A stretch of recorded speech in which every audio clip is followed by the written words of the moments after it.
Well, that's true. Yeah. But that's as awkward as Charlie going after Nino. The look on Nino. You know, you just gave me a great think. I didn't even think about that. So I was just one reason. So you don't all think that I'm a jerk, even though I am a jerk. But if you don't want that, I have to bounce out of here immediately after the show. Is I got to call Coyle up because I'm doing a big story on him. But I was telling Coyle on the way here on another subject. I talked to his dad on the way down here, and his dad. It was one of the coolest interviews ever. Just him talking about this whole thing. You know, just imagine. 2 months ago, your son's on the Minnesota Wild. All of a sudden, he's traded to the Boston Bruins, your childhood team, the team that this entire family, they live for. And now your son is in the Stanley Cup Final for that team, where 2 months ago he was in this situation. And just the anecdotes are unbelievable. And so I was telling Charlie, I'll read it to you. I said, your dad was so freaking good. The story may be all quotes, which is usually my best writing. So, and then the other cool thing is at the end of the call, and now I'm giving away the end of my story. So at the end of the call, Coyle's mom Teresa passes Chuck Coyle a note that says, "Thank Minnesota." Yeah. So Coyle's like, "Ha, that's great. That's my mom." So it's pretty awesome. cool. Yeah. So one reason why I do have to get the heck out of here, probably right when the show's over. I usually would stick around and have a couple of pops of these. I got to call him at 8:45 Eastern. We'd all like to be on that call. Yeah. You can do a conference call. I have a few But comments. I would have forgotten about the whole Nino incident, so I'm glad you brought that up. The look Vicky. on Nino's face was just heartbreaking. Yeah. I mean, that's hockey. I mean, I could promise you that Coyle just saw it was Nino and decided to engage just because it was Nino. It was not like there's no malice there. I was getting all these texts like, was there a problem in the locker room between Nino and Coyle? I could promise you that they were tight. I think Charlie did it more because of his new teammates to show him that he. Yeah, that's probably for it. But you see that stuff. There was no. There have been issues. Trust me. There are times where I see things that happen on the ice, and I know the behind the scenes stuff of why certain things happened. I just popped into my head that one that I definitely can't say on the air, but I know why that the guy got attacked on the ice by a former teammate, and not a Wild player, by the way. This one was just two competitors going at it after each other. It was almost like an act. It was like when who was it? Zach Dalpe had that fight on the Wild with his best friend, and it was the most concocted thing ever. It was just hilarious. Yeah. Well, the look in Nino's eyes. Yeah, I think it was Dalpe. It's crazy. Yeah. Okay. That's all I have. Is that it? That's it? I'm glad you guys are back. I don't know what Did Philip even ask a question? Yeah, he asked about the That was his question. Oh, okay. Right. So who are you pulling? I'm not pulling for anybody, but I do think Boston's going to win the series. So, is that what you were going to ask? Yeah. Me too. I'm pulling for St. Louis. I'm pulling for St. Louis. I'd like to see them win the Boston's first one. win. And there's St. Louis has a pretty cool hockey culture. Yeah. In my high school, I went to high school 3 years in St. Louis, and my high school had a really good hockey team. That's why we spent our weekends in the winter. We'd go watch high school hockey. It was a blast. Well, as usual, it'll come down to whoever wants it the most. Yeah. Well, I think they both want it. Yeah. So. Thank you, Vicky. Appreciate it. You didn't have to dress up for this right now. I wasn't talking to you. I was talking to the man in the tie. So. Go right ahead. All right. I was reading a blog post today that Don't read our blogs. First round pick from last year. Yeah. Is he from Sweden? Is that correct? Yeah, Philip Johansson. And so they quoted you as calling the GM, and he had no idea who this player was. Yeah. The GM of the Swedish team. We've told that story before. I'm interested. Yeah. I will say this. Yeah. I will say this. I was telling somebody this the other day, and I mean this from and nobody has said anything to me from inside the organization, and he hasn't said anything to me. But the one thing in probably the last 20 years that I regret writing is what I did there. That was like I kind of forgot my way there. I forgot I'm talking about a 17, 18-year-old kid, and you almost forget that the arms that something I write has, that it makes it back to Sweden and becomes a huge thing. And it put Garpenlov, the GM, in a really tough position, and it put this poor kid in a bad position. So that one was absolutely my mistake, and I feel guilty about it. But what I wrote, and to me it was just shocking, is that the Swedish GM was sitting in the Wild press box at the end of the year, and I went up to him to ask about Johansson because he hasn't been invited to any of the Swedish national team stuff, and he didn't know who he was.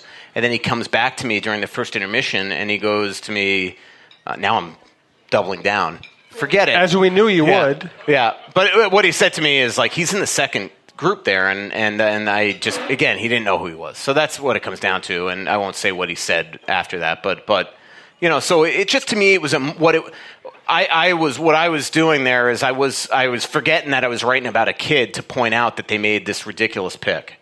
It was just, and it's not the kid's fault. The kid is a great kid. But it was a stupid pick. I mean, you don't take a guy that you could have gotten in the second or even worse round with your pick here, and and at 20 whatever it was, and to me it was the first big mistake by them, and also the fact that this is painted as Brent Flair made the pick is just not true. I mean, he didn't make the pick. So that was the other issue that I have with it, is that you're starting to get rumblings from inside the organization that they're trying to throw it on the former draft head, and it just wasn't his pick, and so that's why I kind of forgot my way there and probably wrote it, I kind of regret that, but they've got a chance to hopefully make up for it this year. They're going to get a great kid. I will tell you this: I'm definitely probably I probably shouldn't say this, but in our mock draft that we're having the Athletic coming up, it got to me yesterday. I don't know when it's going to run, but I'm looking through the players that were taken above me by the other writers. So again, it's guys throwing, it's men and women throwing stuff against the wall. We don't know anything, but I do have an inclination of who they like inside the organization right now, and it got to me, and I picked the Russian kid. So get ready, because that kid Vasily Poinkinen or whatever his name is has 2 more years left on his contract in the KHL. So get ready. But they do like him. 2 more years. But the one thing I will say is, let's just say they do take this Vasily kid. Just remember, he's 17 year old right now. He turns 18, I think, right before the draft. Having 2 years left in the KHL, he wouldn't be here anyway. He should have 2 years left. So just get ready that there's going to be a lot of probably concern if the Wild take him. But he should play as an 18 and 19-year-old in the KHL. He's obviously not coming here. So. Michael and I both use the services of Fixology Repair, fixologyrepair.com, 3rd floor of the Mall of America, up by Nordstrom's, downtown in the Skyway, right above Crown Bank, speaking of Tommy Dahl. And then they have a new shop that's going to be opening in St. Paul this year. So go to fixologyrepair.com to find where they're located in St. Paul if you need that location. And we've had great luck with Fixology, and John Hendricks has become a great friend of the program. There are some things in life that you just can't live without. Now, whether it's a special piece of jewelry, a watch, or even your smartphone, you want it in working condition. At Fixology Repair, we are committed to restoring your pieces so that everything works or fits the way it ought to. Watch servicing, chain repair, and broken screen replacements are just a few of the services that we offer at our 2 locations, Mall of America and the Skyway in downtown Minneapolis. Please visit us at fixologyrepair.com or at FixologyMN on Twitter to learn more. Mention this ad and get a 10% discount on our services. So what do you make of the San Jose Sharks as a franchise? Because they just, they can't get over the hump, and, everybody talks windows, and I don't think their window's up. The window's up for certain players. I mean, Joe Thornton could be done, Pavelski could be gone, but they got a lot of young talent there. And I think they'll be back, but they just can never get over the hump. It's unbelievable. I mean, they've been one of the most successful franchises for the last decade, and they just cannot get there. But yet, they've probably played more playoff games than most everybody in the league other than Pittsburgh here in the last several years. So, it's tough. They played great hockey the second half of the season. I thought going into the playoffs they were one of the top teams in the West. But St. Louis and Boston right now are the 2 best teams in the league, and that's why they're in this position. As Brian, when he comes up here, will tell you, when we were in Vegas with the Wild, what teams did I say? What teams did I want to bet? St. Louis and Boston. Yes, St. Louis and Boston. You? No, of course not. Okay, then it doesn't count. So, yeah. What's up? I finished up your podcast on the way over here, so I was up to date. I was halfway through it and did that. It really caught me at the end when you said that Fenton could be having issues after this thing. How often does a GM get fired after 2 years? Yeah. And what he's done, I can understand it completely. We complained about Fletcher a lot. Yeah. but it was nowhere near this bad. And I'm not trying to say that I'm just saying that what I'm saying is that he absolutely could be under pressure in a year if all of a sudden it's like, so I think somebody even I don't know if that was the question or if it was in a mailbag, all this runs together. But somebody was asking me, I think that was the question. Somebody said, do you think that Fenton's going to want them to have another bad year, get a top pick, and really load up? And I just said no, because I know the edict from the owner, and the owner's not happy right now, and this is not what he expected from this season. And if they have another miserable year like they had last year where they can't win at home and they can't score and things like that, I can promise you that he is going to be under major pressure. So, I'm not saying at all that he would get fired after 2 years. I'm just saying that, I don't think that anybody's job is safe right now inside the organization. Bruce, him, anybody. So, players. So, they're in a rebuilding situation. So, it's and some of the trades just haven't worked out so far. So, we'll see. This is a big year for guys like, Fiala, Donato, all the young kids that are here.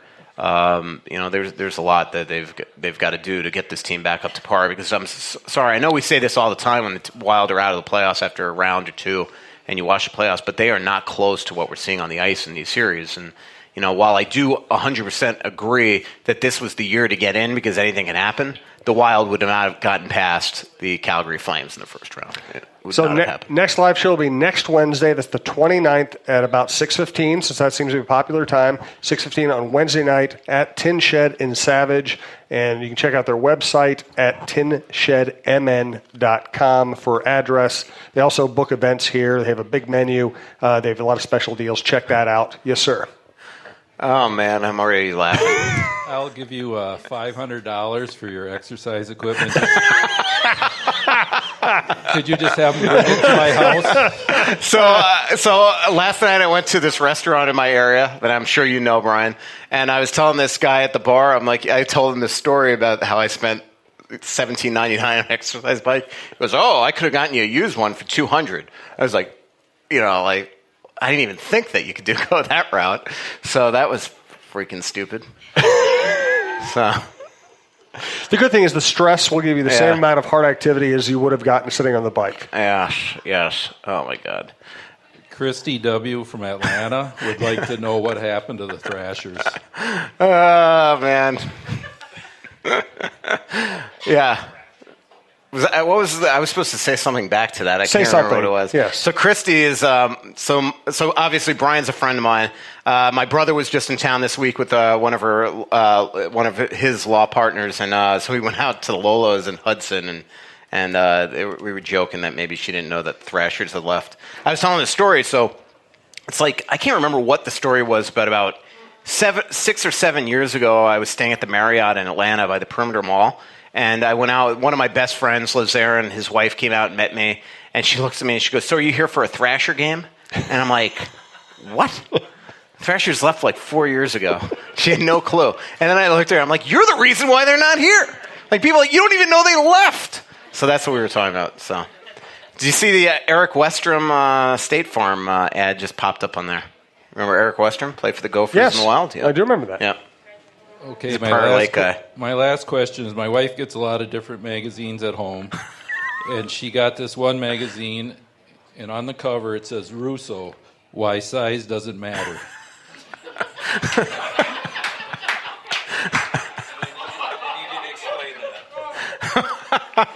Oh, He's actually telling the truth. What magazine is it? You know what's scary is that I did write this article. That's the Minnesota Hockey Journal. I can't believe they would put that. That's a kids magazine. That Minnesota Hockey Journal goes out to every registered hockey player in Minnesota. Y'all have dirty minds. They're just talking about the size of hockey players. God. Thank you for making him uncomfortable. That's funny. We appreciate it. I don't know how to follow that up. Yeah. So I have two questions. One, any update on Dumba's rehab? No, I know it was going well. He's back home, I think now. But last time I talked to Bruce, guys like Koivu, Dumba, all those guys look like they were, getting close. So Koivu is working like his butt off now. The interesting thing with Koivu is, years ago before he had kids, these guys they go right back to Europe. Like if you follow Eriksson Ek, Brodin, all these guys on Instagram, Fiala, Rask, they go home right away. where if you have kids, they're enrolled in school. Yeah, so now it's like Koivu's just been down at the TRIA rink in St. Paul every single day working out with the trainers. And Bruce says it's like a marvel.